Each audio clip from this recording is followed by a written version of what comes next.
Good morning. Good morning. Good morning. Yep, no one watching, so we can kind of just ramble for a minute or two and see if anyone comes along. Okay. Um, Kind of an odd one this morning. We decided actually kind of late in the week that oh yeah, we haven't done this in forever. Let's do one and kind of shake the cobwebs off. I definitely have lots of ideas, and I've spoken to a number of people to try and get them on as guests. So, I mean, we definitely, if we pull out the dance card, I think we could fill it up. Okay. Yeah, I Um, really like some of the ideas. Some of the guests that you've got on yeah, the slate sound really good. yeah. Yeah. So let's talk about it, right? Well, We still want to have. I think Mike was going to come on talk about airbrushing. We want to have Ben come on and talk about some mold making and casting. I want to have I think it's Kukovic. I haven't really been pronouncing their name. Yeah, Kukovic. The Kukovic brothers on, so they're doing. I haven't really talked to them much. I see them. I always see them at shows, but I got grab their card, and they're doing some really nice figure customs. So we'll get them on and talk about it. Um, and then my dream podcast is to get Corey Cantaloupe, former sculpt manager from Hasbro, who's just the nicest dude. And he's super mm, talented. Arlen Peltier, who the guy who sculpted Serpentor and a bunch of other figures, and then Carter the Conqueror, who's done a bunch of, he was a Hasbro guy for a long time. And I really want to get them all at the same time and just like let them turn them loose. like just try and get a conversation going and then like step back and Hmm. just listen to them for as long as possible. That would be great, but it's like schedule like just like with us, like they're not like all located in the same time zone or country. So scheduling that's been interesting. Yeah. If need be, like I can try and get them all on individually, but I mean, Yeah, it kind of be fun to get a round table going. right? Yeah, I mean, like these are like top of the food chain professional sculptors in the toy industry, and I just want to be a fly on the wall, you know. Yeah. Okay. Um, who else? Who else? Oh, David Marquin, who he's in. You know who I'm talking about? Like we've definitely used pictures of some of his stuff for the 3D printing presentation that we've done because he's been kind enough to put in some pics and everything looks great. And like he's got one of those new bamboo. So he was next to me at assembly required. Um, and his prints are so clean, and he's just like, yeah, the bamboo is just so amazing. Nice. And Which one he did he get? What's that? Which one did he get? I Which, don't know them well. He told me, but I don't know them well enough that it stayed in okay. the dome here. Yeah, I've got one sitting in the box. Yeah, Well, which one do you have now? yeah. I got the A1 You got the with A1. the AMS. Okay. Yeah, those Black Friday sales are unbelievable. They're still going on too. So Yeah, if yeah, we've got a you're little on the time. fence about a bamboo, anybody just take a look at their site. They are You can get an A1 light for $200. It's crazy. You know. I've whittled I was up to resin wise, I was up to like 7 printers at one point. Mm. Okay. And like I've really kind of transferred to being home just because I need to be here and like it's such a like just the commute was killing me going to the shop. So I'm really just down to the Jupiter, but I loathe changing out the resin so much that I'm before the Black Friday stuff is over, I'm probably gonna buy like a Mars, like 4 or 5, like whatever. Maybe not the newest top of the line thing, but whatever like the last version was. Maybe I'll get one of those just so I can do F69 or clear stuff and just have without. yeah, and just have Yeah, it in the bag. Yeah. like the tray, the tank for the damn the Jupiter. It's like bigger than my. I'm trying to hold my keyboard up, but it's huge. It's so. Yeah. Wow. And it's just Yeah, you're speaking a foreign language to me, Mark. Well, I so still refuse to do the resin. we won't do a resin. It's Yeah. we're gonna suck you in one day. Okay. I mean, and for Maybe. like I keep wanting to just download all your stuff and print it in Ugh, resin just to that, see. oh, dude, that would look that stuff would look gorgeous. Though I picked up the 0.2 millimeter head for the bamboo, and Yeah, Mhm. I can't wait to start playing around with that because I hear that people are getting incredible results I've out of it. seen them. I've seen them. They're So amazing. yeah, Wow. so we'll see. We'll see. I may never do the resin thing, but the stuff I've gotten from you that's resin is incredible. I mean the details and everything is just great. I don't have the room or the desire to mess with to become a chemist. Yeah, well, yeah, it's more like just knowing you're gonna make a mess than Yeah, a chemist thing. Like you will drip. That stuff At some gets point, yeah. everywhere. The Yep. stuff you have to use to clean it is going to do damage to whatever you're cleaning. You know, like if you drip a little resin on a tabletop, and now you're gonna go after it with like some high concentrated alcohol. I'm not an acetone guy because that's just it's dangerous. But Yeah. really. um, Okay. yeah, acetone will straight up melt plastic. It'll Oh melt your print if you're not fast with it, and then you gotta. Yeah, I'm not a fan.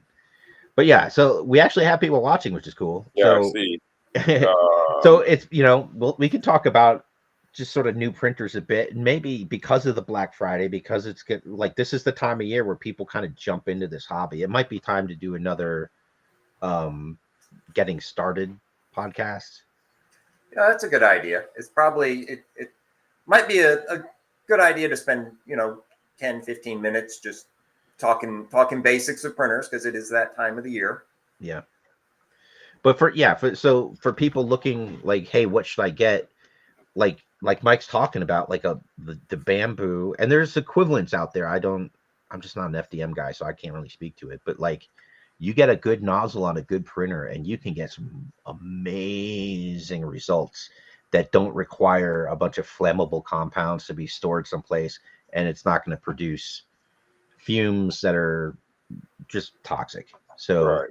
I Yeah. mean, you're gonna get like when you're heating up the plastic, you're gonna get a smell from it, and it's not, that might not be the best thing. But the resin printing, when those photopolymers are curing, they release toxic fumes, and Yeah. it's not gonna outright kill you, but like, you know, 10, 15, 20, 30 years of that, like let's go ahead and guess what C word is probably headed your way. Thank, Yeah. Um, thank you, man. Because I've slowed down using my resin printer just lately, and that's the main thing that's been on my mind. It's like, man, what is the 10, 15, 20-year study going to be like on this stuff? yeah. Right.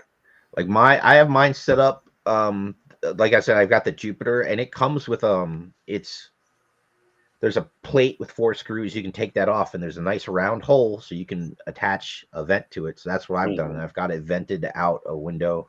We actually my wife found me a like a dryer ventilation kit. Yeah. So if you're in like an apartment or something that wasn't built to have that, you can vent out a window and still have a good seal. So Okay. like I've got that going on. I've got this giant air purifier in the room now. Um, and it's like I'm still not in love with it being in the house. Yeah. But Whereas me, I'm sitting right next to my ender, and it's chugging away. yeah, No smell, a little bit of noise. Hopefully, that's not coming over the microphone. a little bit, but I don't hear anything. I Okay. hear it. It's Of course, we could probably we're probably just deaf to it. yeah, right. Like the train that roars past my house that I don't even. Yeah. Yeah. People are like, you don't hear that? No.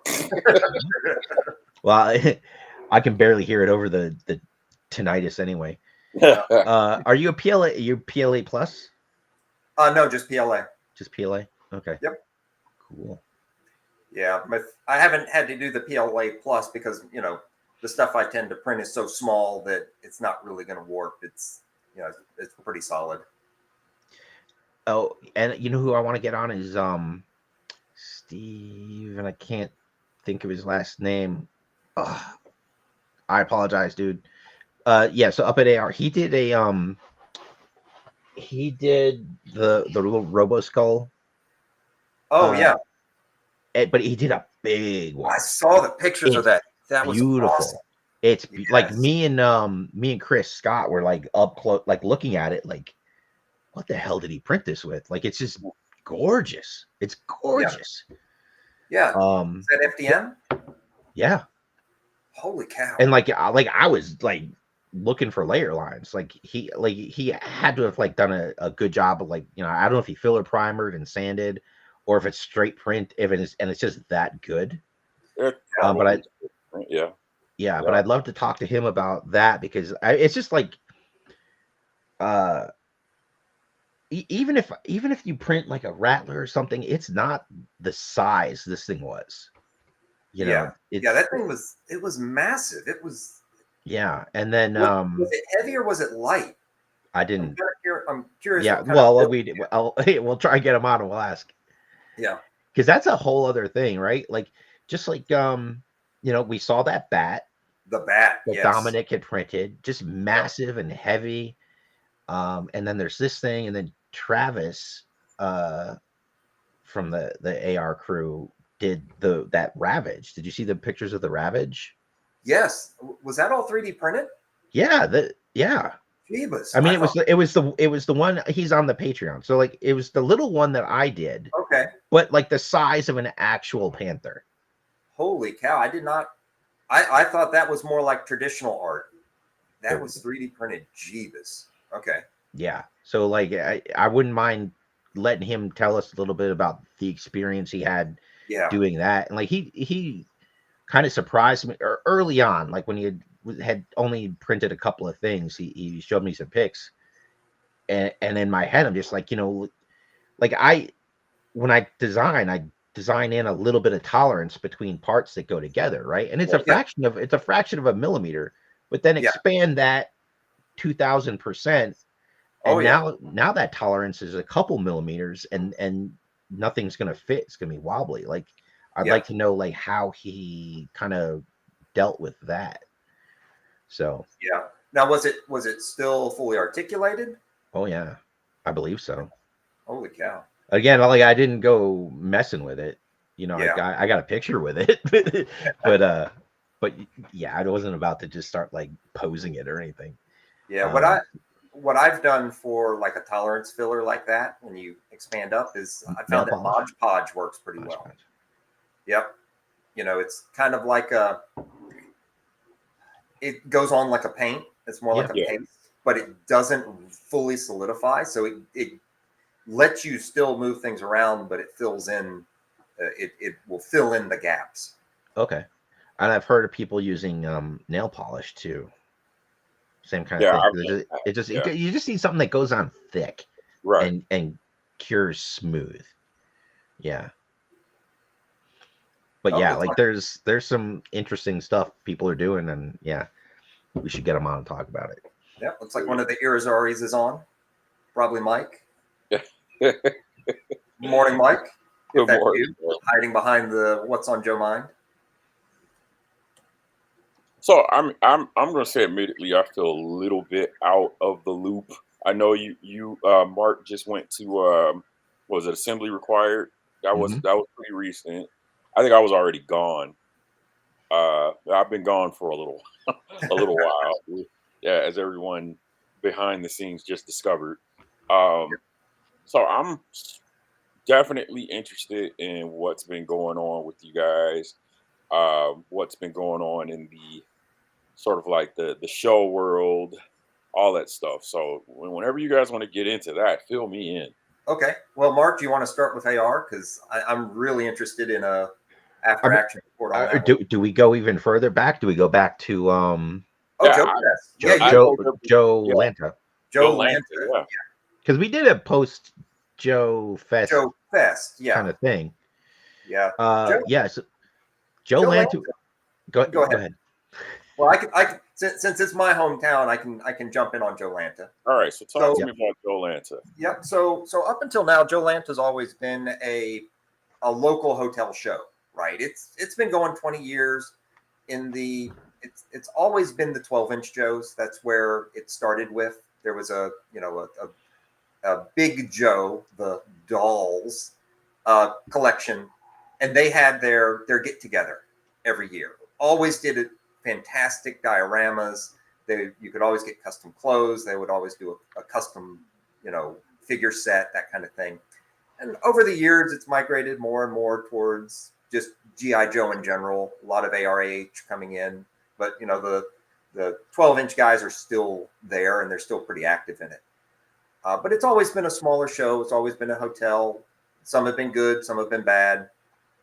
Just with the locations, they tried it one time at like this country club out in Marietta, which was just awful. It was all over the place. They had, yeah, it was not a good venue, and they only tried that one once. But this year, they've got a new showrunner. The old 12-inch guys handed it off to some young blood. I forget the name of the guy Right. that's running it, but he wanted to go big, really big. So he got a hold of a legitimate convention center, very convenient to the interstate. Very, probably about 40 minutes north of Atlanta. The venue was great. The hurricane was not. So Right? the Yeah. problem is Hurricane Helene had come in the day before. It just, I don't know anybody that's not in this area, that's not in the South. You can't fathom the amount of devastation that Helene caused in South Georgia, in South Carolina, North Carolina, because the trees and the infrastructure are not used to 100-mile-per-hour winds coming through. Or the quantity of water that came down. Or the quantity of water, and there's still places in North Carolina that you can't reach. There are no roads, no functioning roads into there. So, and that's where the big draw for this convention was. It was North Carolina, South Carolina, Southern Georgia, Tennessee, the whole area. And we were still dealing with the remnants on the Friday that Joe Lanta started. Yep. I'll give it to the vendors because just about every vendor made it. But I think it had a huge impact on the amount of people that went. Like there was, and the main thing is there was, within the Atlanta area, we didn't take so much as damage, but we did get a lot of power outages. Mm-hmm. In fact, I was dealing with my mom's house being out of power during that time period. So, we were lucky, and she only lost power for maybe 2 days. So it wasn't bad at all. But that combined with everything just made it I would say it was a good show, but it was also a very slow show. So I'd be very curious to understand, to know, did they see it as a success, knowing that they didn't get a lot of foot traffic because of the hurricane coming through, or is it the kind of thing it's like, okay, we went too big and we're never going to do that again, and it'll be back to the hotel show next time. Yeah, and I think a real clear measure of that is they sold and I don't know all the details, and this is like fourth hand information, but they sold so many tickets for like the early folks, the people that want to be in Friday and come in early on The Saturday, 3-day pass and all. Yeah, and they sold X number of those, and like that's not a cheap ticket. Like those people buy those tickets and they come out, Right. and a lot of them didn't come out. Yeah. A lot of them didn't come out. So, I spoke to people that drove down from Tennessee and other places and like could not go home the way that they had come down because the roads didn't exist anymore. Yeah. So, Yeah, I mean, you cannot understate the effect that the hurricane had on the attendance at that show, and it was still Right. like Mike said, like it's slow, but like I still did really well. Yeah, Good. so that Good. was actually going to be my next question. Like, I mean, I because I I prepared myself to lose my ass on that show, and I didn't. I did very well. Okay. So I was Good. Very good to hear. yeah, like yeah, I was you know, as a vendor at the show, I was happy, and then like you know, great to see Mike. But the highlight of that whole thing for me was they put me on a table next to Michael C. Hill, Yes. who is Yeah. the Sunbow cartoon producer, writer, the guy that created Cold Slither, like, and I just got to listen to his stories all day, and I had an absolute blast. That was that's cool. He was amazing. great. I had a couple chances to talk to him too, and he was just really, really Yeah, he's just like a good super guy. nice, down to earth guy who happens to have mingled with a bunch of amazing other people and has stories about it. Yeah. Um, yeah. So like you know, for the nine folks watching, if you go to a show and I think he's going to be a regular now. Like he was kind of absolutely out of the loop. And then Assembly required last year because they were doing a Dreadnought themed show. They were doing all these Dreadnought posts, and yeah, Mr. Hill saw one of the posts on Facebook and responded, and it got him talking to Brian and or Travis, and they got him the show, and he liked it, and so I think he's going to kind of be a staple from now on, which is awesome. So if you get a chance to go see a panel with him, go because he's just got great stories, man. Yeah.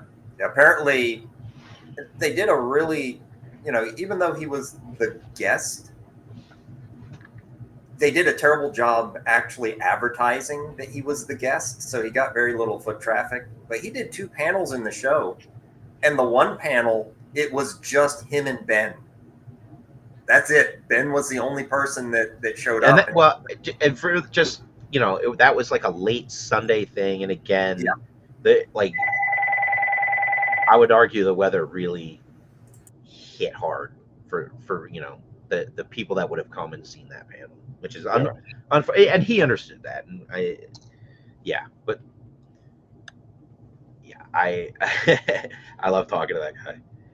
Um, yeah. Chris, so Chris Scott, who came on and talked about painting, he does paint masters for a lot of the Fresh Monkey Fiction stuff. My guy. Um, Yeah. and he's working on and he and I did the Joe Fest custom class Yep. this year. Yep. He is working on a line, like it'll be like his line, and it is World War Hell. So it is a World War II themed 3 3/4 O-ring figures that are, you know, World War II slash monsters and demons slash sci-fi.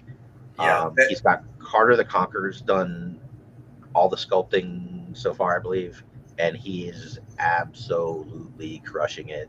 Yeah, it looks Crushing it. amazing. It basically, if you watched the first Hellboy movie, and they have the scene where the guys, so I won't say that word, but the guys are opening the portal and the soldiers are fighting them.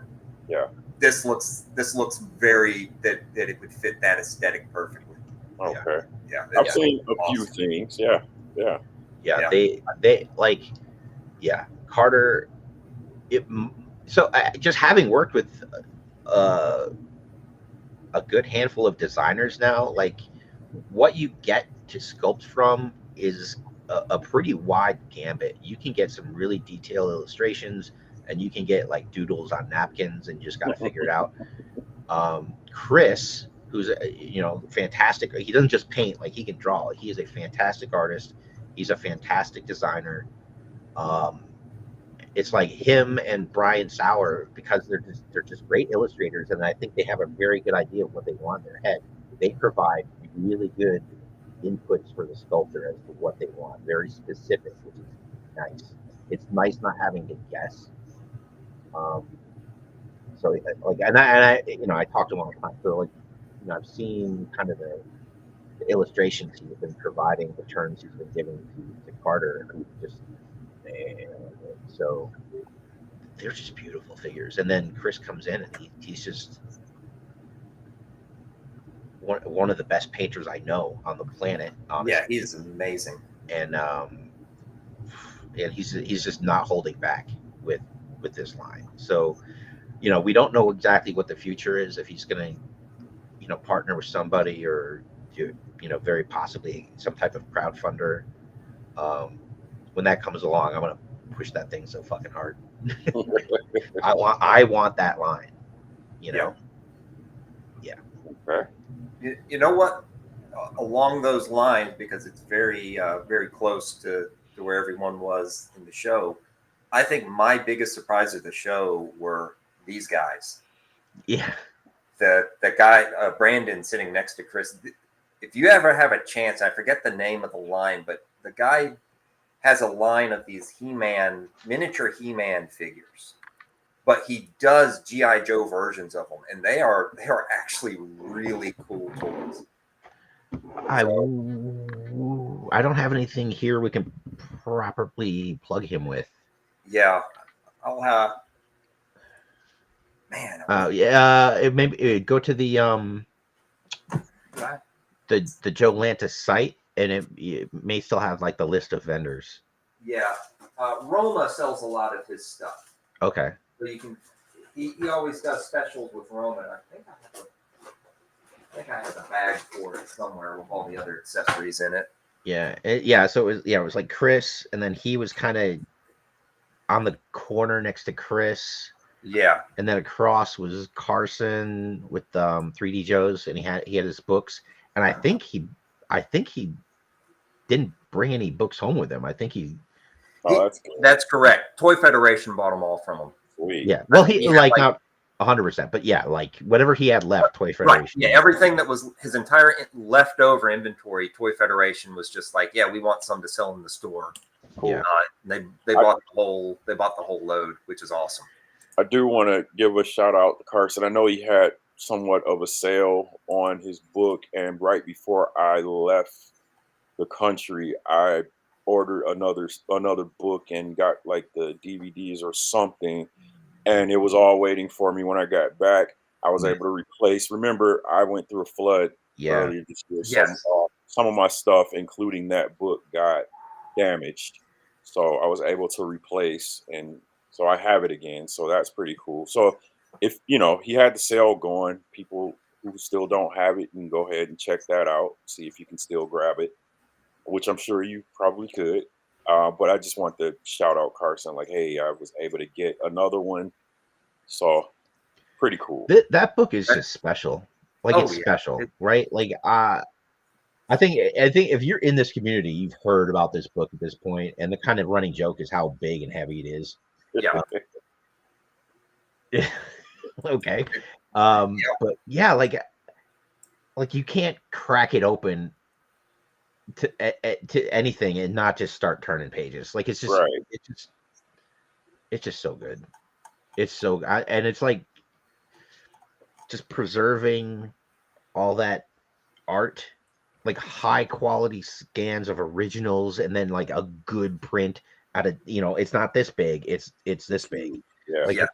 So I can read it now, and in 10 years when my eyes are even worse, I'll still be able to look at it. And for anybody that is on the fence about getting that book, he has said multiple times that he will not be doing another print of it.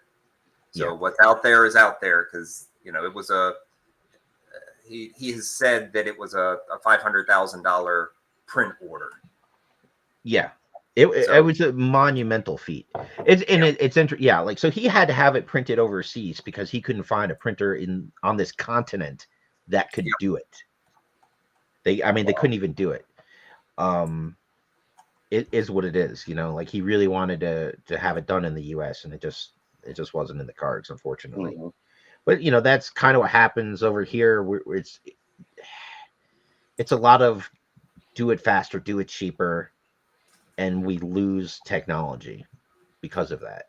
So like I remember uh, talking to an admiral, or he was given a talk, and he was talking about how, like, the battleships we had in World War II, we don't have a foundry in this country where we could build those again. No. We're not capable of laying a keel like that again. The technology's gone. Yeah. So Yeah. same Technology same that's gone. same kind of thing. Same kind of thing.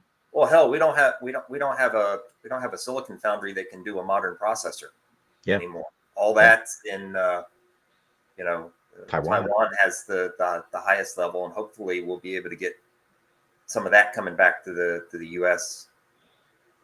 Sorry, had to throw that one in there because I'm in the electronics industry, and they're working on building a foundry, but the best time to build a foundry was 10 years ago.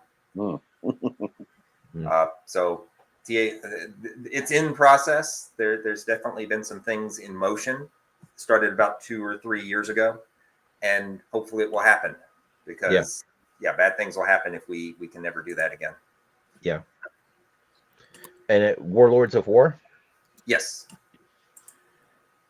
So Mike put in the chat, and it's available from Roma Toys, and we're talking about the these little he he tends to do a con exclusive, and he called them Jomages.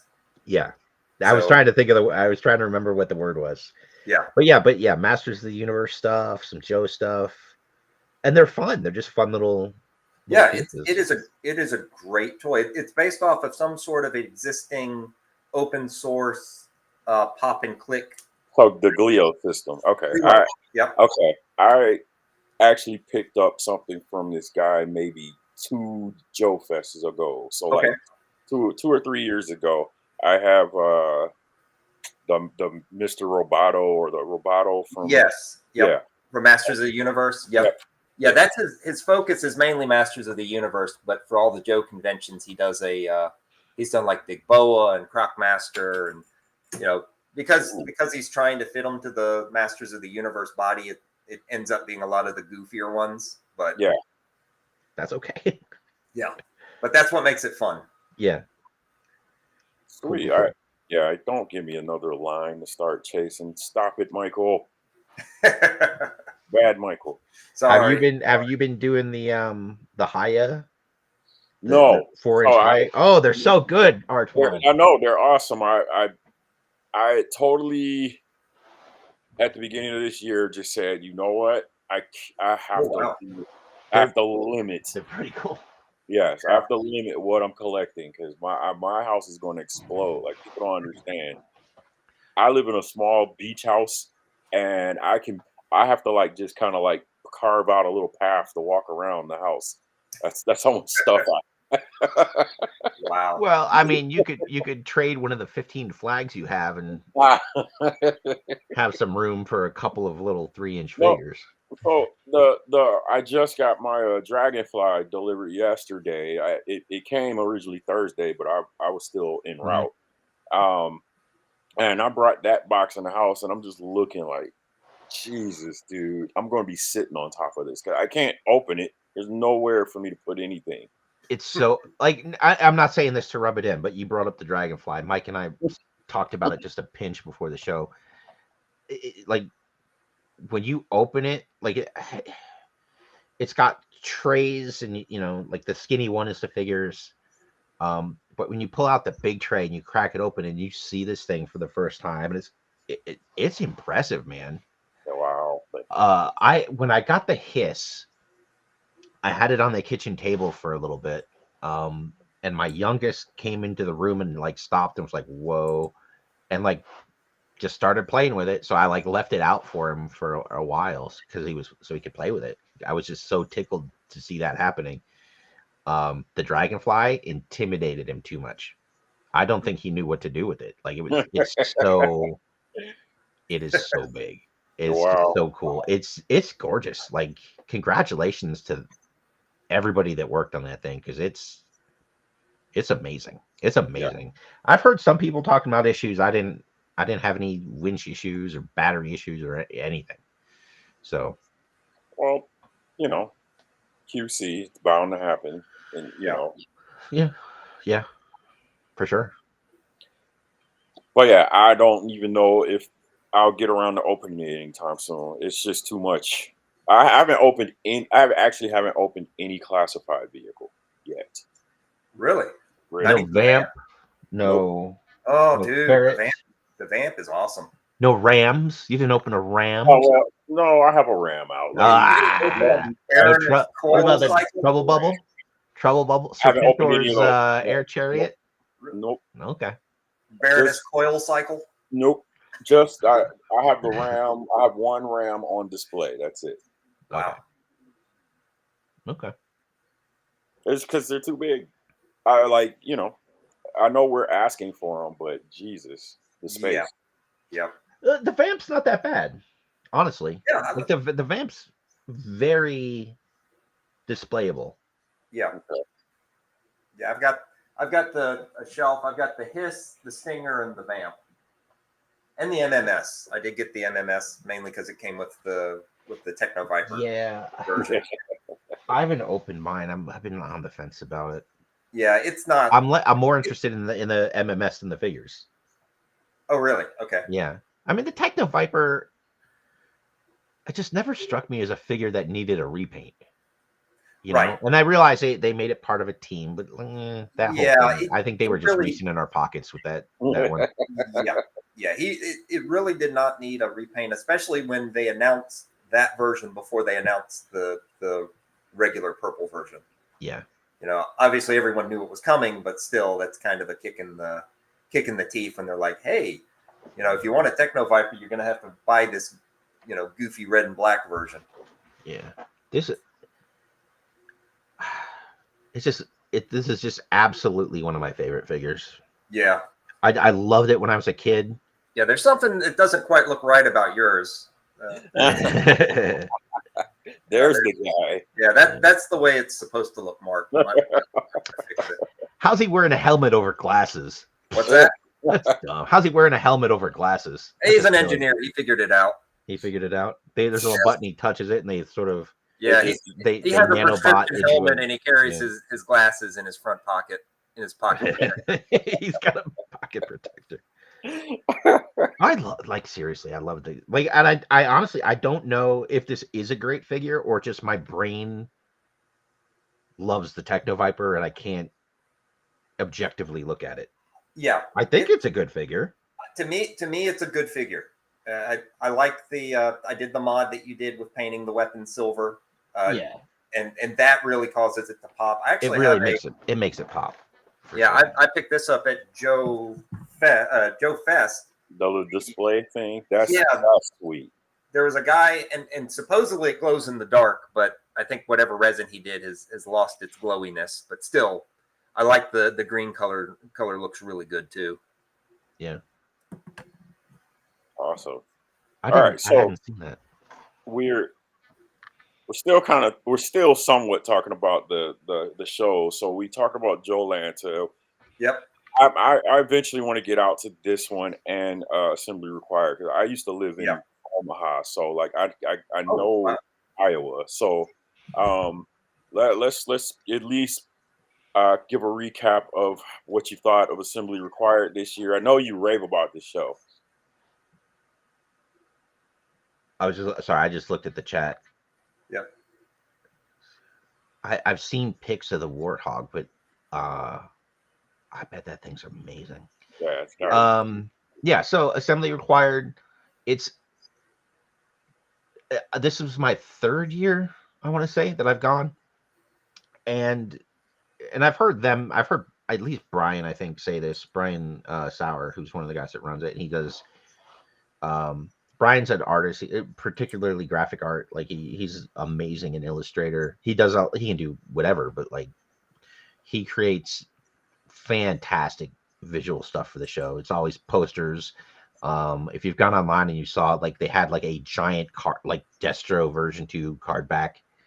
Last year he did like a whole like Cold Slither stage.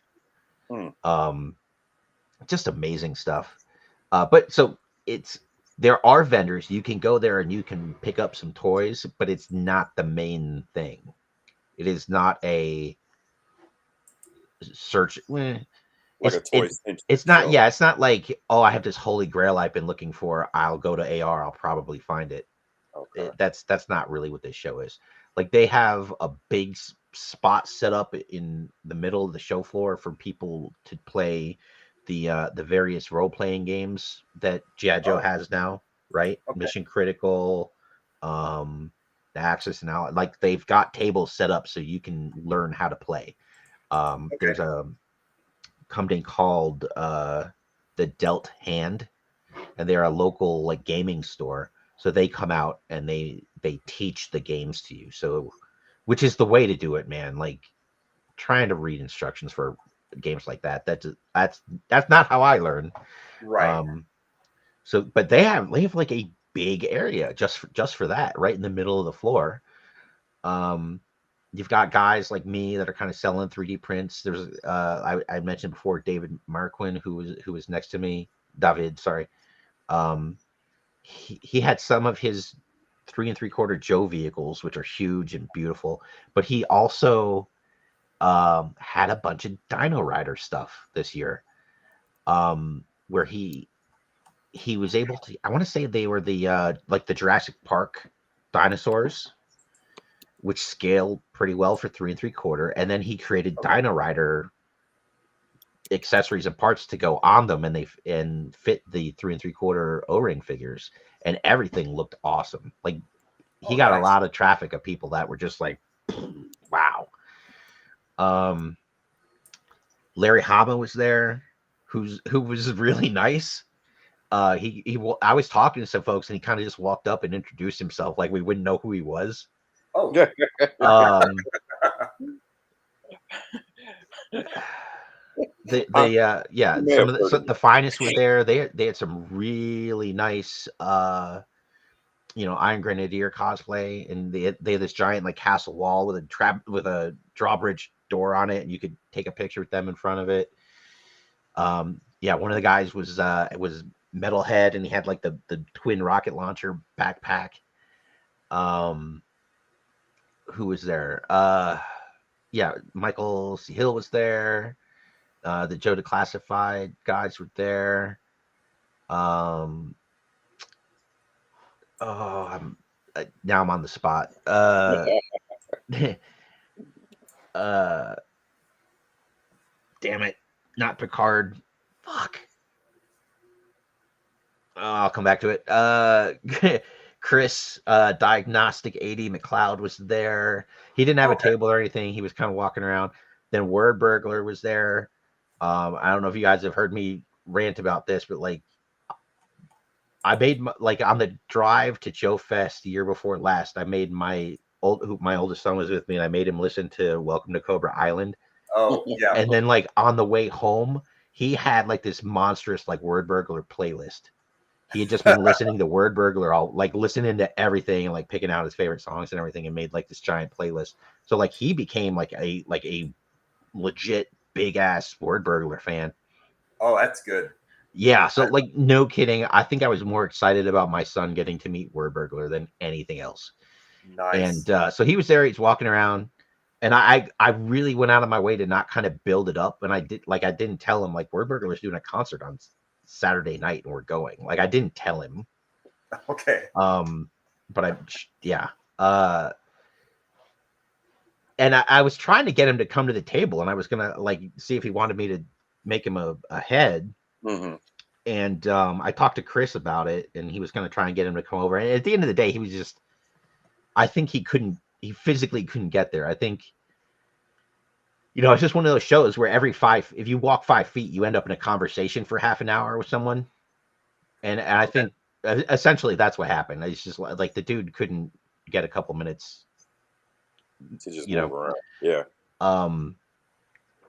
So my son had been asking, I'm like, yeah, he'll come by, don't worry about it. And my son he eventually got impatient and just like, I'm gonna go talk to Word Burglar, and he did. He just went over, just started talking him up, got some pictures with him. Word Burglar gave him a Welcome to Cobra Island CD, and he autographed it for him, gave him some stickers and stuff. Awesome. Yeah, Pretty cool. it was Yeah. kind of completely awesome. yeah, Skeletron was there. They had a nice long set of tables and a lot of cool stuff on display. They had the packaging, kind of what the final packaging for the Robo Skull is going to be. Real nice. So Corey was there, Ben, their whole crew was there, and Ben, I think, not think he helped sponsor the show. One of the things about AR is it's a free show. I think if you want to come in for like early Friday, I think that you pay for that. But otherwise, it's a free show. Like they Okay. really try to make it as welcoming to the public, so you can just come on in, bring your kids. They've always got lots of raffles and giveaways. They really try to make it as kid friendly as possible. One of the things they do is they go around to the vendors and they give you flag points. And if kids come by, they'll have, I'll call it a passport, like a book to collect the flag points. Passport, yeah. And they have to have a password. And if they collect enough flag points, they win a prize. And I think it was the Python Patrol Trouble Bubble was the prize they were giving to the kids. Nice. Like that's legit, That's you know? pretty cool. That sounds fun. Yeah, they gave away a hiss. I think that was kind of the grand prize for the raffle. Who else was there? Troy was there, of course, from Call Song Longbow. Mike Arizari was there for What's on Joe Mind. Um, yeah, like it's just Blaylock was there. I got him. Oh, I don't have it on me. I got him to. There's like a for the disavowed. Disavowed, yeah. The comic that he's got is the Kickstarter still going? I wish I knew off the top of my head. I'm still confused with that. They started it and said it was going to be a Kickstarter, and then they never launched the Kickstarter. I think the last time I talked to him, he said that they had some kind of other plan going on in the background that they might not need a Kickstarter. That'd be cool. So or if they do a Kickstarter, the Kickstarter is not to actually fund the comic, but to fund extras for the fans. Okay. The if you go to at least on the Facebook page, if you go there, there's PDFs that'll show you like some pages from the issue 1. So what's available there, they had in printed comic book form. So I picked up that and I had him sign that. Ron Wagner, of course, and he was right next to Larry Hama, which is cool. So I've got the the Serpentor with the Baroness on his tank tattoo. So Ron Wagner drew that cover for that issue. What I didn't know was Larry Hama did the initial drawing, and there's a term for it. Ron explained it to me. I can't think of what it's called, but basically it's a sketch. Here's basically what I need you to draw better for the actual thing. Okay. And Ron was saying, back in the day, like if you did one of that type of sketch, it was like $50 or $80 or something, and that was a good way to make a little extra cash back in the day, was by doing these sketches for these covers. So he came and grabbed me to show Larry Hama, because Larry Hama was the guy that initially had drawn it. I did not know that. But yeah, so I went over to show it to him. So he was like, "Wow, that's wild." I'm like, "Yeah, my kids can't go to college now, but it's worth it." Yeah. So Friday night they do a dinner, kind of just across the street from the convention center. It's every year you got to buy a ticket. Like it sells out fast. That's just a great time. And then, yeah, Saturday night was the concert, which was awesome. And it was at a local place called Lefties. It wasn't stadium seating or anything. It was, it's a little bar with a little stage. The guy that opened for Word Burglar was called Cool Z. I had I don't know who that is. I had no expectation going in. He was awesome. I was so pleased with that show. Yeah, and then World Burglar rocked it. I wasn't sure if he was gonna just do the Welcome to Cobra Island stuff, and he didn't. He did a little bit of everything, which was really nice. Like, did he do 1984? He didn't. I couldn't believe he didn't. Oh I man, could not believe he didn't do that song. that's disappointing. Oh My man. favorite Word Burglar song is called "Venomous Ideology," and it's like Oh yes, the Cobra it's Commander song. yeah, it's like from Cobra Yeah. Commander's point of view. It's that's my favorite Word Burglar song. Yeah, Um, that was listening to that song because Word Burglar really knows his Joes. That was the lyrics of that song were what drove it home that, oh my God, Raptor was their accountant. Yeah. I had completely missed that growing up. I was like, why is this guy dressed like a bird? And he throws that lyric. Yep. Ask my accountant. He's the one dressed like a bird. Dressed like a bird. Yeah. So yeah, just fantastic show. The folks that travel to get to AR are hardcore fans. They are great people. It's just one of those shows, man. Close your eyes and point at a person, and you can go have a 2-hour conversation with them. Mm-hmm. It's just distilled down to that. Yeah, I got to make it to this one. It's going to be tough for me. Like I said, I used to live in that area, and I always swore I'd never go back. Yeah, it's weird. So I've previous years I've drove out. This year I flew to Chicago. My friend picked me up. I hung out with him for a day. I went to like the town I grew up in, checked it out, and then we drove. I think it ended up being like 5 hours because I'm old and I have to pee and have snacks and stuff. So, but we're on the road for 4.5 hours and so, and we're like not 10 minutes from the venue, and it's still just cornfields. Yeah, it's like, where is the city? Oh, exactly. And it's just like you come around a curve and it's like, oh, there it is. But it's very pleasant. I really don't mind. I am not a city person. I do not enjoy driving into Denver. I don't like driving in New York. I don't like driving no one likes Chicago. Driving in the city. I really don't enjoy it. I don't enjoy being in cities. And but I love Vancouver. I really like Vancouver. I was so surprised when I went there the first time. And honestly, the closest city to that I've encountered is Des Moines. That feeling of I'm not going to get mugged or shot. I can cross the street and I'm feel pretty safe about it. There aren't too goddamn many people. I enjoy Des Moines very much. Okay, fair enough. I lived in Omaha, but my home base is Detroit, and so I would drive through. They say it's an 11-hour drive.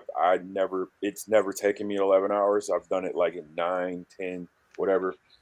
But Artwann drives fast. Yeah. Well, I grew up in Detroit. Yeah. So, driving through and there's just nothing to see, and it's like I said, it's a good full day of driving, and you absolutely see nothing. Yeah. So. Oh yeah, my 10 or 11-hour drive from here where I am to Des Moines. Yeah. What I saw was a lot of dead deer. Yeah, exactly. Yeah, gross. Exactly. But yeah, AR is just a 100% pleasant experience. It is a good time. I recommend everybody go. Okay. If your goal is like I really need to get this flag or this Terradrome in my collection, I'll see if they've got one at the show. That's maybe not gonna happen. But if you like content, if you like hearing the history, like Mark Pennington was there, and I can't believe I can't think of this dude's name.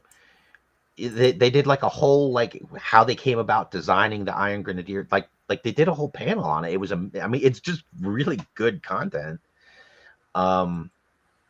They did a script reading for an episode that never happened.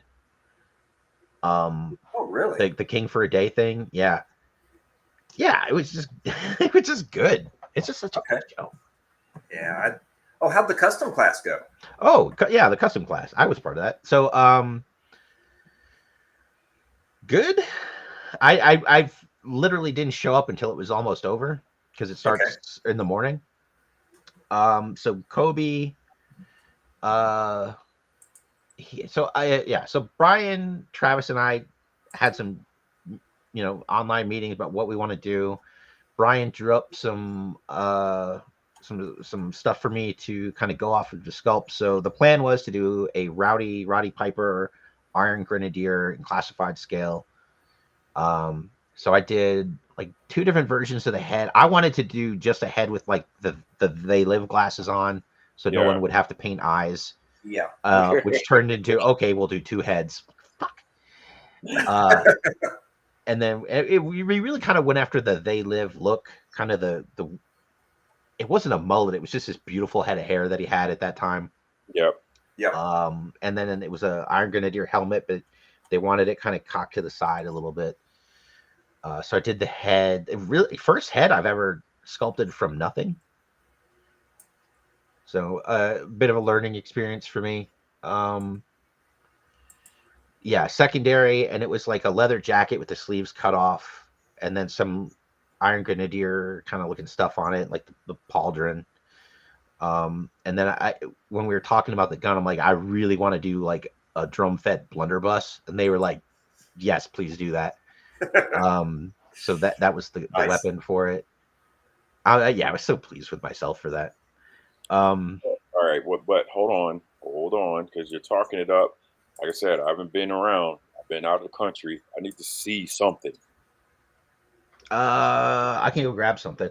I have the kit, but I wasn't in the class. I don't have You have a painted version. the final. Well, Okay. I painted my test prints, but they were the test prints, so they're Okay. not the final version. What I'll show you, it's not the final version. Like the secondary that I have on mine was printed in the F69, the flex resin, which looks really good, but up close you can definitely see because of just how you have to slice that thing to get a Right. successful print, Right. because it's got so much stretch to it, like to pull it off of the vat just takes a little more.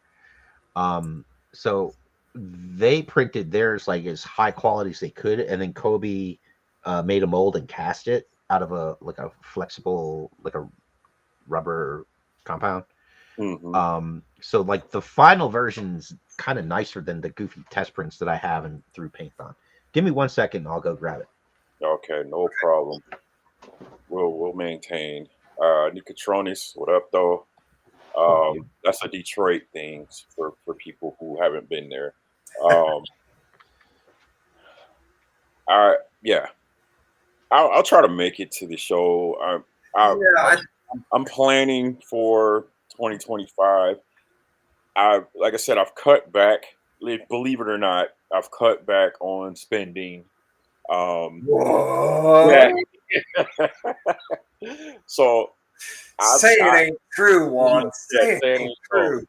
So you kind of get to a point with collecting where there's like critical mass, Yeah. and like I have, as far as my like 3 3/4 stuff, I'm lacking very few things other than like some really specific and like overly priced stuff that people are holding on to.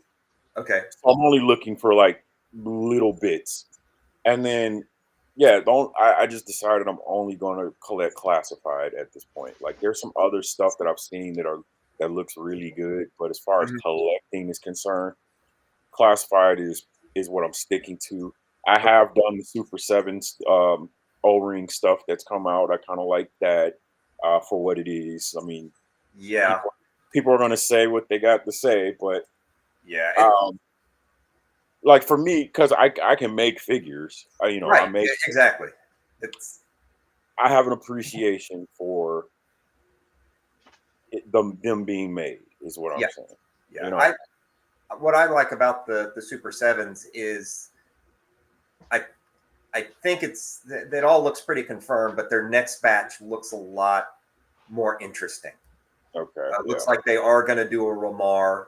the big gladiator from the first movie. They're going to do Fatal Furies, Fatal Fluffies, stuff that has never been produced before that I think is more tailored for this kind of for their kind of runs. Yeah, I did not need another Cobra Commander or another Snake Eyes, but I know that they wanted to hit the bigs first. And I think out of that first 4, that Cobra Commander was near perfect. Really? Okay. Yeah, it's pretty nice. Yeah, I ordered the twins, mainly because of the packaging. The packaging is what sold me. I'm not even going to open them because that packaging is perfect. Well, for me, I always get at least 2. So I cracked one open just yesterday. When I got here, I just had boxes of stuff. So I cracked that open.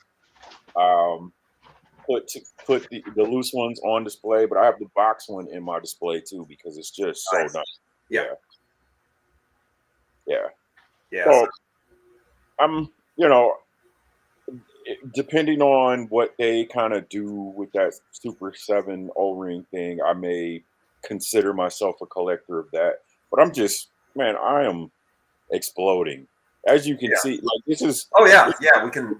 Your multiple Defiance and Crusaders in the back. Right.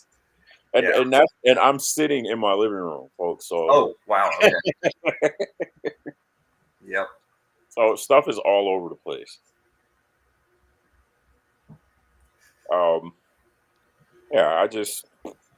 I will, and as far as like trying to get out to this show in Iowa, like what I originally started on, just trying to plan for 2025. I'm cutting back my shows. We're talking about Joe Fest right now. Like, am I doing it or not? Okay. As every year, lately I've been kind of like, am I gonna go? Am I not gonna go? And then a little bit of FOMO kicks in, and I'm like, okay, get my tickets. So I may add this assembly required because he's talked it up so much. Yeah, it sounds like a really good show. I might aim to go to it next year. I would have loved it if it was within driving distance. No, it's not even. It's like a 14-hour drive for me, so it's like no, thank you. Right. Hate flying, but who knows? I've got, especially if I do that, if I can pull off that project that I've been talking about, right. Which phase 1 is done.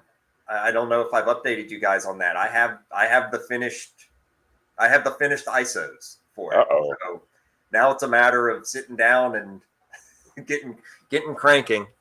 But yeah, they look good. Oh my God, the guy, he did a phenomenal job. Well, yeah, I hope we get a chance to kind of peek at that behind the scenes pretty soon. I'll show you guys after the podcast. I don't want anybody else to steal my thunder because it's something that nobody's done yet. Okay, fair enough. Yeah. Oh man, it's okay. So no regrets for assembly required. Yeah. I've been hearing good things. For me, because I know, and I kind of know why Mark's saying it. Like, if you're looking for something, it's not the show. No. I have to come away with something. I'm like that Denzel interview. Like, I'm leaving there with something. Okay. So, I'll find it. I have to come away with a find of some sort, obviously, when I go out. But I think what I like about what I see from AR is they do so much unique stuff. Okay. That you're gonna walk away with something that you like, that is cool. It might not be retro, might not be vintage, but it's gonna be something that really stands out as being unique and adding to the your overall collection of Joe. Yeah, and I'm that's where I'm at in my collecting. Like, I get more so fascinated with the unique stuff because I have everything else, kind of thing. You know what I mean? Yeah, that's how I was for quite a few for many years, because I had all the retro stuff. Like when Joe Lanta was here, I'd go to Joe Lanta and I wasn't looking for anything. Yeah. But I was looking for the neat stuff, the unique stuff, the one-off stuff, the stuff the fans were putting together. Sweet. Yeah, exactly. I see Retro Robot Radio just joined us. Shout out to those guys over there, the Transformer guys. Love them. Welcome. Yeah. So I hadn't unpacked yet, so it took me a minute, and I didn't find everything I was looking for. This is the. I'm gonna put myself up on the. Yeah, give me the big screen. Not me. Yeah, there you go. Yeah. Wait. Yeah. So that's the. Oh, dude, I love that thing. It's just silly. It's silly. I love it. I got a little hole so you can stick a muzzle flash in there. Nice. Yeah. And again, this is nothing on here is the final version. Okay. Yeah. So, but you get the idea. Oh. Now, did you do I don't remember. Did you do like a soft goods kilt as well? They did. They did. Okay. They did. But yeah, he's got the kind of canted helmet.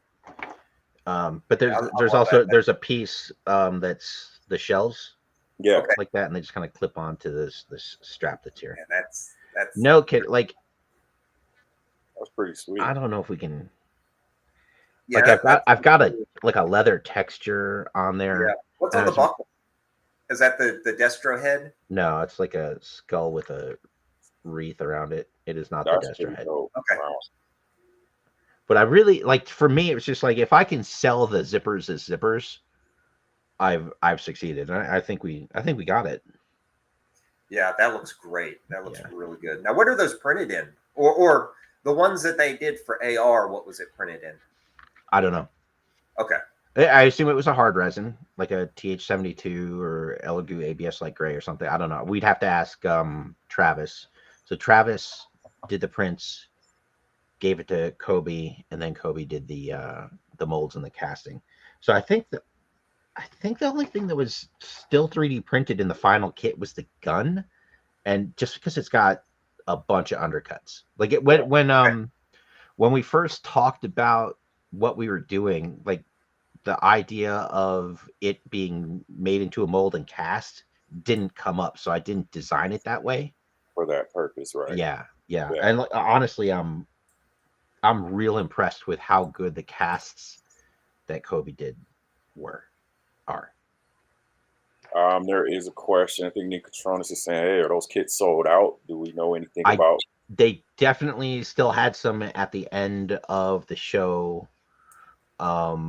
So you can probably go on to the Codename Iowa website and buy them. Okay. I can check. Yeah, it's pretty sweet. That's a nice customizing kit right there. Yeah, like it's unique, you know.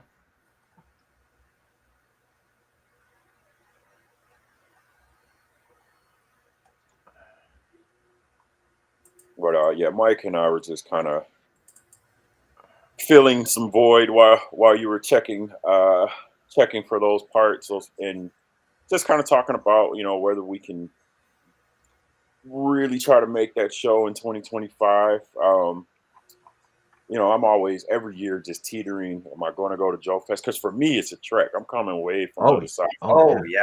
Yeah. And I'm in the perfect spot for Joe Fest because I'm 2 hours from Augusta and Toylanta and Joe Lanta. Yeah. And was it Dragon Con? Dragon Con is huge. Dragon Con's too much for me. I went maybe 20 years ago when it was even smaller, and I was just like, this is too much. This is overwhelming. Yeah, I got nothing. We have in the summer it used to be Denver Comic Con, now it's something else. But it's not that's too much for me. And it's if there's G.I. Joe stuff there, it's 0.1% of the show, right? Most of it's other stuff. I'm over in Washington State. There's a lot of toy shows, a lot of so ironically every year we have what's called SummerCon here. It's a like a toy show, and it's always the weekend of Joe Fest. So I've been missing that coming out to Joe Fest, and no, and I love going to Joe Fest because I feel like I know mostly everybody that kind of shows up, and we all just kind of kick it and have a good time. And but same thing, this SummerCon thing here in Washington, I know everybody there too. So they're like, "Hey, where you been?" You know. Yeah. Oh, I don't need to be the big boy here. I thought you were still showing some stuff, but I will. I have a couple of things. well, we'll get to show and tell in a Yeah. second. You know, Yeah. I No don't pressure. have anything to show. I don't think so. You have like a passport with a bunch of stamps in You're it. right, just a bunch of stamps at this point. I'm sure you picked up some souvenirs. No, so Oh, it was part of my goal that I was being a little bit blocked on by you know who to find like somebody or somewhere to grab me something while I was in like Spain. I was in Spain or in Barcelona and Morocco, a Yeah. couple other places. I None was of in those places are easy places to find a toy store. right, exactly. So I was putting some fillers out and things like that, and just kind of came up empty. So all you overseas guys who are holding on to your Joes, be more available. Yeah. All right. I do want to, since you guys got me on this subject, I do want to show a couple of things. sure. So I did the Claymore for Mr. Hill, Yep. and the original body was basically a Televiper. Oh, okay. So yeah, so I grabbed I had an extra Python Televiper that I picked up somewhere, so I pulled that out, and right away wasn't thrilled with how different the sculpt actually was from the original. And at the same time, I was working on this rock and roll version 2 thing kit that I'm doing.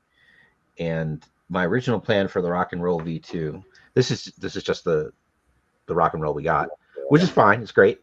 V2 definitely had like a collared shirt. So like when I was sculpting it, I was sculpting this whole secondary with a shirt so I could add the collar. So you could just add it to this figure. And then I'm looking at the old Televiper because I don't have the Claymore, and he's got kind of that collar. So I'm like, shit, I'll just switch these torsos out. So that's what I did. So on that torso, the rest of it's I just swapped the two torsos. So I sculpted a retro Televiper vest, Okay. and it was pretty quick and easy. Like I was pretty happy with how it turned out. So that'll go up on the Patreon as soon as I get a couple minutes. And then for the Rock and Roll V2, now that he's got it's a much smaller torso, but once I add all the secondaries onto it, I don't think you're gonna notice because it's a lot, and a lot of it's up top. He's got like 4 grenades and 2 big magazine pouches. He's got a lot of stuff on him. So I was hoping I could take the secondary I had made in ZBrush, just like take the shirt out and then use what was left, and it's just wrong size, wrong shape. It's just not going to work, so I have to just redo it, and it's a bunch of work, so it's just, and I have actual work I need to do.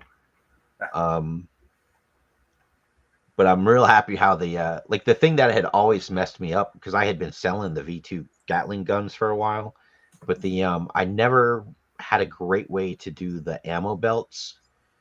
I've been just trying to use like more tenacious than appropriate to get just so they could have some flex, and it was just never good. And when I first started using F69, I had a lot of issues getting successful prints It's just you just have to have everything dialed in just right. And I'm fine. I'm there now. So I've made new ammo belts. I'm super happy with them. So that's coming soon. It's gonna look pretty cool. And I can't figure out where I put it, but I did this hit and run custom. Oh, I saw the pictures of that. Oh, I I saw some seriously Really need to good. figure out where the hell I've only got one, and I don't know where it is. I may have left it at my I left a bunch of stuff with my sister for her to ship. Okay. Uh, and so it's likely in with that stuff. But the kind of crown jewel on that one was the harness I made right. for him. Oh, nice. I'm so happy how this one turned out. That Like looks great. it just worked. So yeah, I wish I had that here to show off because I made the bag work. The grapple hook, you pull it Oh, yeah. out, and the little handle, you twist it and wind it back up. Like, Okay. yeah, it turned out really good. I just don't know where it is.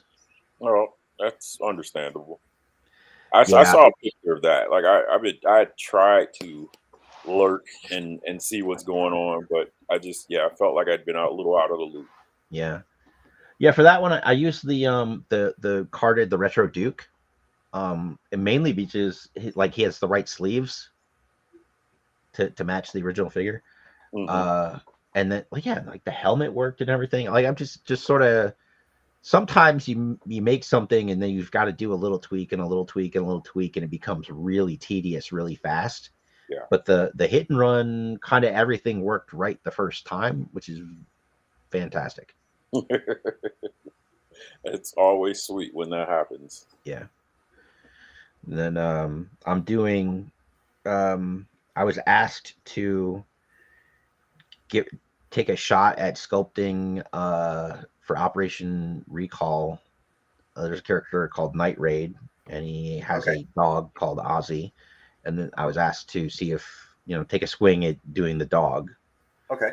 that they seem to be happy with. This is a 2-up, Okay. and Oh, nice. I need they now they want me to do the paint master, so I'm going to do the paint master. Okay. Yeah, I saw the pictures of that. That looks really good. Yeah, thank you. I can't Is it? tell. I struggled a little bit with it. I've never sculpted a damn dog, so a little bit of a struggle. Really trying to, and a lot of it was just trying to no kidding match the references I had because it's not just a dog; it is a very specific dog. It was Yeah. the guy who submitted that character. It was his dog. Um, but yeah, everyone's happy with it, so good times. Yep. Very cool. I like it. Good to hear. Yeah, I love all the stuff that's being shown for Operation Recall. It's really coming together.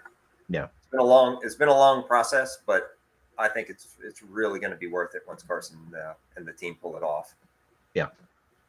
There's a lot of work to do still. There's a lot Yep. of work to do. Oh, At the end of the day, it was a very deliberate decision to have the old team do things the way the it used way to be they do done, it.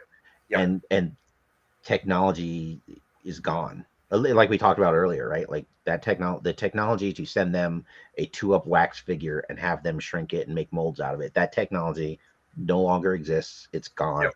So the factory's got to scan everything, and then because scans are the fucking devil, like every single scan has to then be Rework. Yep. Fixed. reworked significantly. So there's still work to do. There's still a lot of work to do.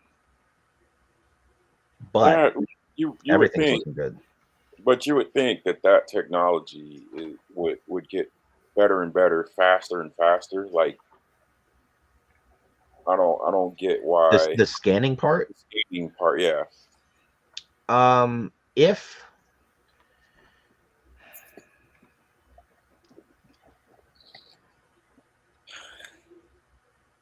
Like I've done it. if Like we if I I've yeah been scanning for probably 5 years now. Okay, and I've seen the commercial like household stuff get better and better.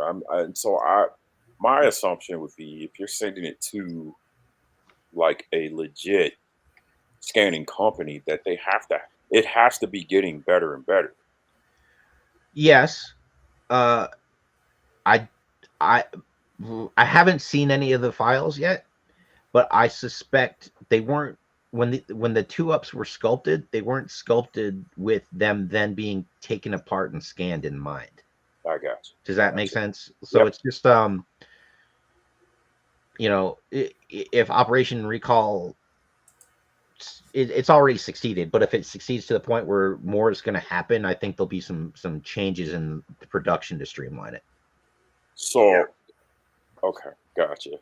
Without getting too specific, so maybe their approach will have to be a little bit A little more different. updated. Yeah, It's doable. It's doable, but I don't know that the sculptors Mike Good and Bill Merkline, I don't know that they were told, hey, here's how this is going to have to happen, because I don't think anyone knew yet. gotcha. This Yep. is it's at the end of the day, it's a little bit of an experiment because it's doing things differently. So I don't know that there was a way we could have preemptively said do this, do that to make 8 steps down the road quicker, A little faster, bit easier, cheaper. Yeah. Right. Yeah.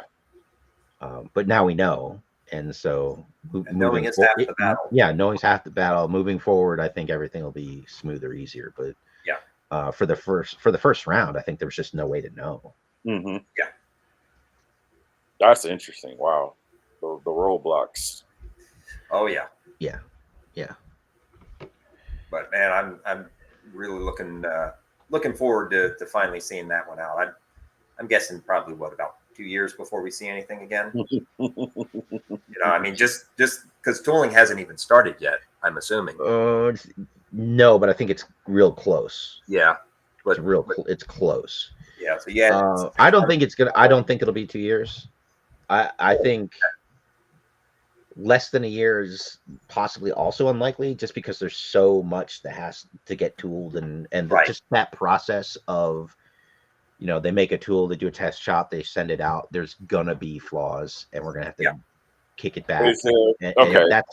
And it's a question of how quickly do we go from initial round of tooling to final tool. Yeah. Right. Is there any talk about sort of like what I guess Call Sign Longbow did, is like they got 1 or 2 finished and then they just kind of shipped those as they got finished? I haven't heard anything. Okay. Yeah, that's a Carson question for sure. Yeah. I got my Ghost figure. That is that and the Skeletron figures from Longbow they're perfection. I mean, that is exactly what I was looking for a retro line.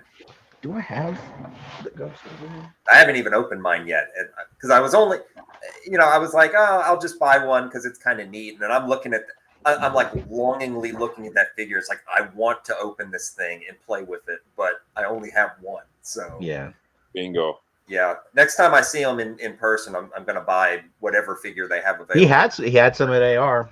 Yeah, Ghost I think is going to be readily available. I think all the Skeletron stuff is sold out, but they had some stuff there. They had some stuff there. They had one of the figures with green camo. Oh, okay. It was Well, I think that's the that one's the 4-inch figure. Mm-hmm. It's the more modern tooling. They specifically did the O-ring versions done by the Call Sign Longbow guys. I think they just did what's his name, Black Wolf, Dark Wolf, Wolf. Red Wolf, Geyer Wolf. I don't. Yeah, the two they did retro. It's literally 2 feet behind me, but yeah, they did Red Wolf, and then you could swap the head and make them actual Skeletron. Yeah, right. And then they had 2 different card backs. They swapped 2 different card backs. So I did pick up the other card back at the last show I was at. So but those figures look as perfect as I would have hoped a retro figure to look at. I've picked up some of the other ones that are doing it, and they're good, but I tend to see things in some of them that I'm like, this could have been done different, or there's something about the quality of this plastic, but no, this from what I've seen from what those guys have produced so far, it's incredible. And they're planning on using the same factory, right? Recall and Longbow. Uh, I think it's all together. I believe that's correct. It's the same factory I used. Oh, okay. I know for a fact for Recall, and I know the factory rep is awesome. This guy Joe, he's amazing. Oh, okay. Shoot, I keep meaning there's a Delta 17 figure that I really need to order before it's too late. Yeah, Like, yeah, I like what they've done with Delta 17. Those look really good. Yeah. I have not opened one yet. I think I bought 6 or so of them. Yeah, they're pretty cool. This is the only one I've opened so far, but I really like. I did the gun. I really like. They got a stand. No issues with the stand. I don't feel like I'm gonna break the peg off or any of that kind of nonsense. But they've managed to make it so you can get all the accessories on the gear on. Yeah, bag, which nice. is really nice. So it's nice. Yeah, it feels good. Like it doesn't feel. I don't know if you guys ever play with the corp, but like right. Like you look at them and they look off, and then you touch them and it's like, this feels good. It feels really good. Yeah, the only thing, and maybe since you have one in hand, maybe you can help explain it better. When I look at the Delta 17, there's something about the plastic that just doesn't seem right to me. It's a little glossy. It's a little bit glossy. And I feel like the ARAH figures that kind of came and went. Yeah. Because there were definitely some that I remember them being kind of glossy, and then there was like, especially when it was raw plastic, not paint. I remember like my original, like no kidding, like my first Destro figure was like that. He seemed like he dulled over time, but he initially was really glossy. Okay, so it's not just me. There, you notice it too. To me, I don't know. That's not a dig against you or anything, but it's pretty nitpicky. Yeah, exactly.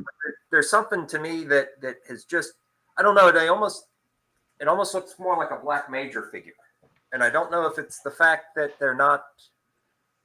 The glossiness, I don't know if it's because of the plastic that they use, or if they're not texturing the tool or something along those lines. But I mean, the original figures never had any kind of texture in the tool. Yeah, that's at all. Period. Like that technology wasn't even a thing. Yeah, I mean, I love the figures. I love the sculpt. It's just the plastic to me just seems. I don't know. I can't.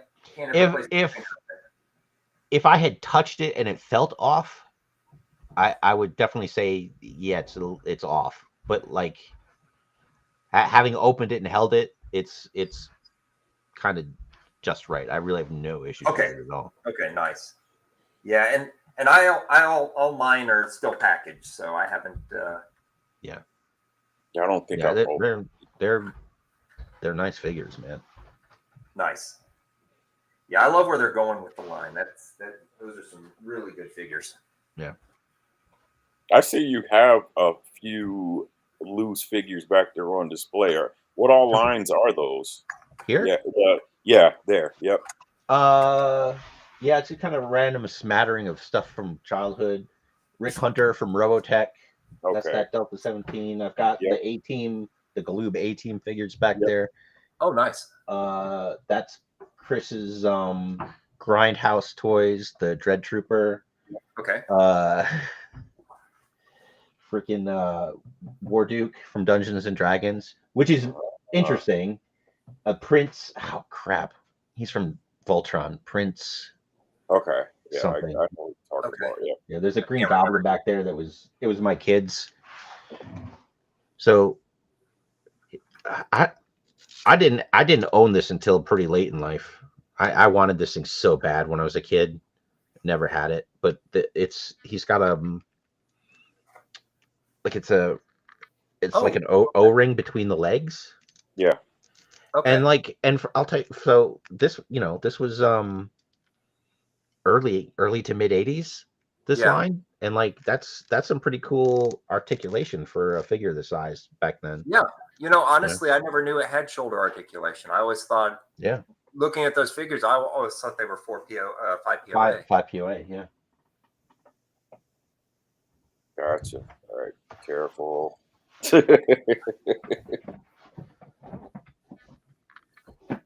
All right, I mean, so Mike, show and tell, baby. I think we're probably at that point. Yeah. What's been what? Oh Yeah. Have you seen this? no. There's another. So they did another one that's in a box, and it's got better. We'll say better deco, and then this is like the retro carded version. So it's meant to look more like that guy. Yeah. It's an awesome that is an awesome figure. That is nice. Yeah.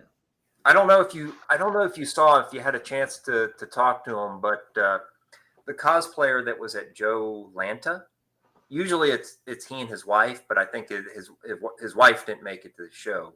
Yeah. He was dressed as Flash through most of it. Oh, okay. Yeah. Not the guy that was Destro, the other guy. No. Yeah, the guy that was Destro, I think he was just there having fun. The other guy's like a professional cosplayer, and he has a War Duke costume that is incredible. Wow. Yeah, actually, let's see.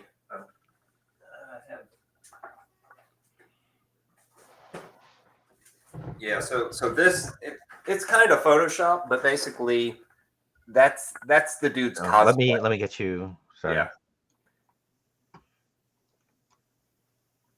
Yeah, a lot of glare. They photoshopped the muscles, but I've seen it in real life, and it is an incredible outfit. That's awesome. And then his wife, let's see. Yeah, this is his wife. Yeah, get this one in focus. Yeah. There she is as Tila. Yeah.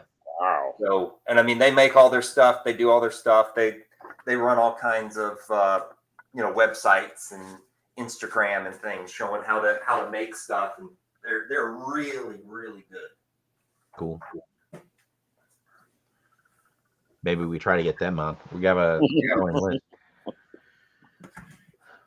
All right, so go ahead. I was going to say, so I think definitely in the shortest term possible, we find another Saturday that we can all get on here and we talk. Yeah. Holiday printer purchases. Okay. Yeah, that's a good idea. And then after that, we just start trying to get some more guests on here to talk about some specific topics. Okay. So what do you have going on right now, Artwann? Because it's not basketball season. Yeah, it is. Monday is the start. Yep. Like, I'm happy for you, but drat. Right. Nope. We're back in the groove Monday. Yeah, I will kind of forward you guys what the schedule sort of looks like. Okay. Because I have one for each month. I should be available maybe early on Saturdays again, but we may have to do Sunday or something like that. That Sunday is the only day that I know that I don't have anything going on. Okay. I'd be fine with changing days. Yeah, I can do Sunday. Sunday's a nice, a lot of people are not in a rush to get out of the house Sunday morning. Right. So that would be maybe it works better. Who knows? Yep. Yeah, that'd work well. Okay. So that's what's going on. I took the big trip and just kind of knew when I got back, I'm in it for a pretty much a 3-4 month grind. Okay. It's a long season. Okay.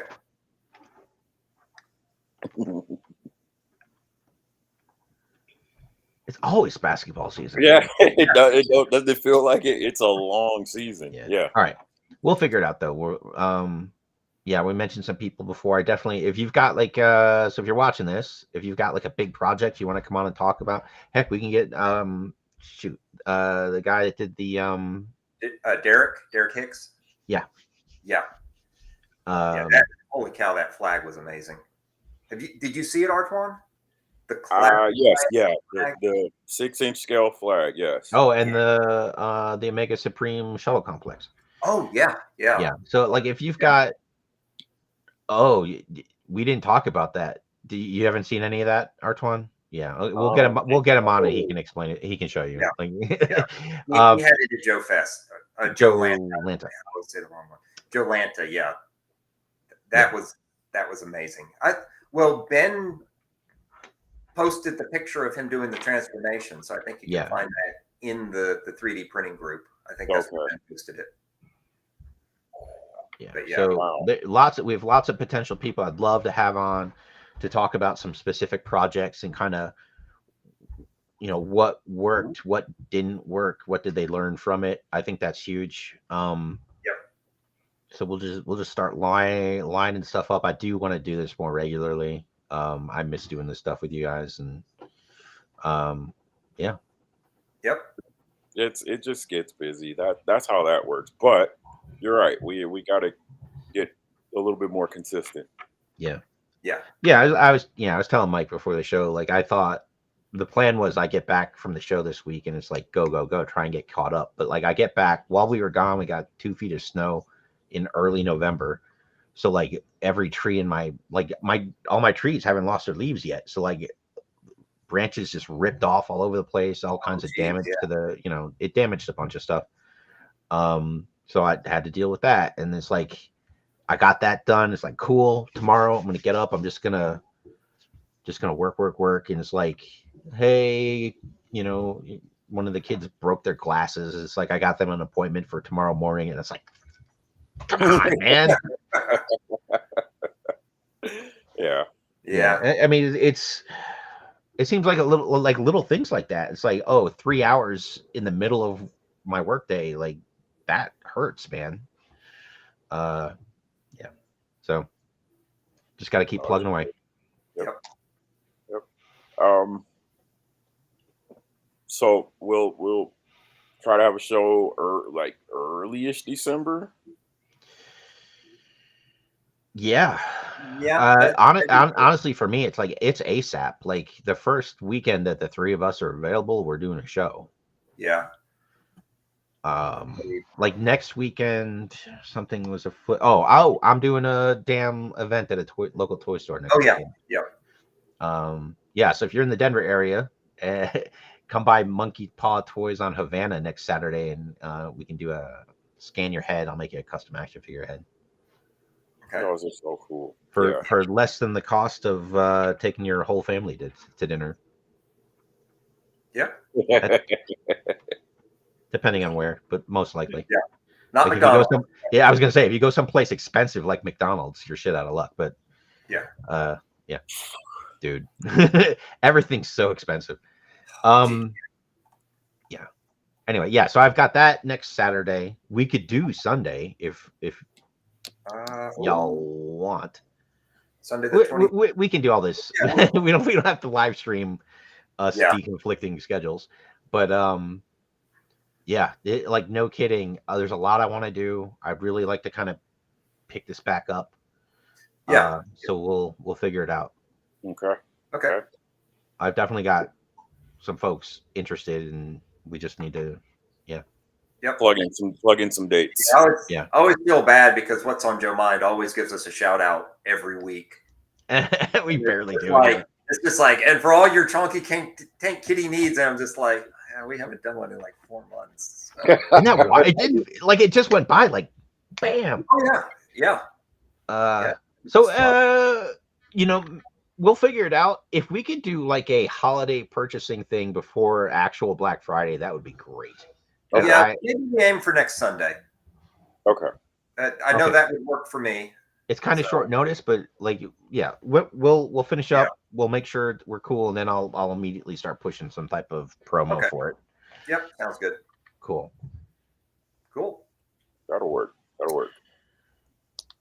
Oh, before we forget, I do want to show the Scorpion where it's at. Yeah. Okay. And Nikatronis, I don't know. Like, I think you maybe need to get on here and show some of this stuff you're doing because you're doing cool shit. Yeah, that sounds really awesome. So, what I've been trying to advertise in the group, and unfortunately, I haven't had much time to really push it, but I started a project about 2 months ago called that I'm calling Project Scorpion. It's a crowdsourced project. It's open for everybody in the group that wants to do it. We just separated it into another group so that we weren't flooding the normal thread with Project Scorpion stuff. But basically, it's an attempt to build a 3 3/4 vehicle that's very modular, that is based off of an actual military vehicle. It's called a Scorpion DPV, which is Desert Patrol Vehicle. They were used in the Gulf. They were used in Afghanistan, and they were used in the first Gulf War. And what I've basically done is I've been going through and doing small pieces of it. Like I did the base, and I did the original wheels, and I'm just kind of plugging away at it. But all the files and everything are open, and we're trying to keep everything modular. So like if somebody doesn't like this seat, they can easily just go and create their own seat and pop it out. So, we're the project is really focusing on the connection points for everything so that people can tailor exactly what they want for the vehicle. There are a couple people that have been very active building parts. One guy actually did treads for it. He wanted to take it a completely different direction. So he took the base parts, but he's building it up as a tank. And it's a lot of the pieces themselves are very basic.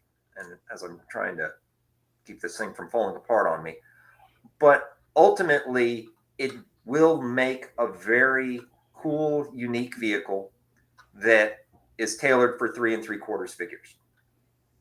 Now, there's a reason why I picked this specific vehicle, and that is because this is the vehicle that is used in Josh Blaylock's The Disavowed, which is based off of a G.I. Joe, kind of G.I. Joe meets The Boys. Yeah. And when I saw his first drawings, the first pages of the book, and I saw this vehicle that all their, quote unquote Joes were using, I was like, okay, that's got to exist in 3D. We've got to make this thing so that it kind of ties into what's coming out with The Disavowed. Gotcha. So that's kind of what started the whole thing. And then I figured, rather than me plugging away at it and trying to make my own thing, I was like, hey, this would be a great group project that, if you don't like the tires, you can design your own tires. It's things that can be very compartmentalized to make a nice kind of cafeteria style vehicle that can be tailored to whatever your likes are. So I'm still plugging away at the basics on it, but yeah, this is kind of where I'm at now. I think I've got most everything. There's a couple. The thing has a whole bunch of weapons that I still have yet to design. There's like an M60 that goes here, or a grenade launcher. A lot of times there's a 50 cal up here. They'll have some rocket launchers mounted. I've seen Mark 19s on them. Yep. Yeah, I'm gonna steal. Actually, my plan is to steal the your Cal 50 that you still have on. Don't do that. I've been meaning to talk to you about this. Oh, okay. Yeah. But yeah, so it's moving along. If anybody is interested, if anybody's listening to this and you're interested, just follow Project Scorpion DPV on Facebook. I did keep it as a private group to keep the bots out, but as soon as I see it, I do the approval, and anyone that wants in can have in. It's not private for the sake of being private. It's private for the sake of Facebook is garbage. Yeah. So yeah, that's where we're going with this thing, and I'm plugging away with it when I have time, but honestly, I wish I could put more time into it, but that's life. But that's what we got. Oh, this is a neat little thing I did. I have no idea what an engine should look like, so I actually modeled it off of the All Striker engine. Perfect. So just real quick, Mike, I had done it was supposed to be like a 50 cal for the imp, because if you look at the blueprints for the imp, it was supposed to the goofy chunk of plastic, the yellow gun that was on the front, it's supposed to be a 50 cal, and it's some kind of sci-fi-ish looking thing that Right. Makes no damn sense. So I had made this 50 cal, but I did it 6 or 7 years ago, and like it was one of, like, no kidding, one of the first probably 3 things I did in Tinkercad. So it's not something that I'm like, it's not that I'm not proud of it, but like we can definitely do better.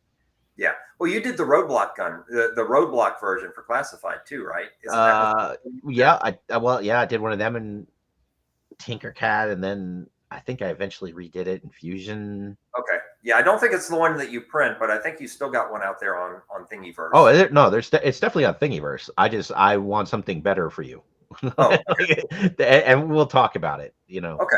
I think I want to once in a while do some live demo stuff, and I think this project is perfect. Yeah, that would be great. We'll talk about it in a minute. After. Okay. Yeah. Awesome. So okay, so I think we're good. We're gonna wrap this up. This actually went longer than I expected.